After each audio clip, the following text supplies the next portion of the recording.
Finding new and good lakes to fish has come a long way in the last 40 to 50 years. Back in the day, Ron and I used to do this thing we termed trunk sneaks. This is where we would sneak onto lakes, many of them with no landings, and fish them. Most of the time we carried the boat on top of the car, and the motor and gas can and the rest of the equipment was in our trunk. It took a little bit of labor. But those were the days, boy. Today, fishermen can operate like a modern detective.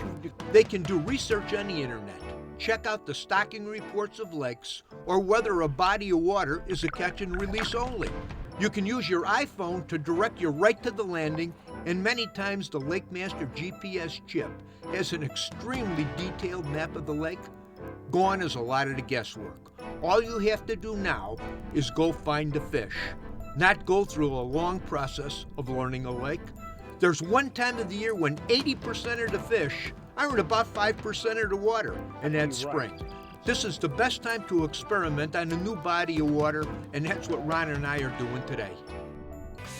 You know, you could see the entry to this bay that we're back in here now. We have not been on this lake, and you know, we heard it's really good fishing. It's a pretty good sized lake. So you want to find all of these bays. We've been poking around in some of the main lake stuff. Most of the fish are in the back shallow mud bottom bays, the better pike and the bass. And so all we do is open our Lake Master chip and just look at all of that thing. You look at this lake, there are so many backwater bays on this thing, it's incredible. And it just saves you the time. You just zip, zip, zip. You don't get to the good backwater spots. I'll occasionally fish the main lake, but it hasn't been producing like these areas. And you get way in the back end, you get in these back end cuts, and the fish are all over the place. Make a few casts, you wander across out in the open, and you catch a good one. It could be a bass, it could be a pike. It's tough to beat a good spinnerbait bite, let me clue you. Now they're starting to get up there, bro. He's starting to get up there, huh? That spinnerbait rolled through that thing there, and she just went, boom! I love it. I love it.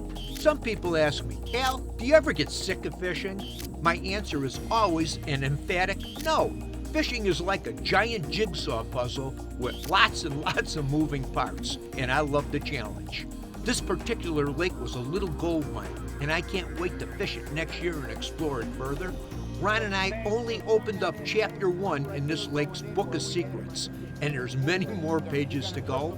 I'd like to challenge any of you to get a book of maps and do some research yourself. With a little effort, try and find your own little gold mine. There's plenty of them.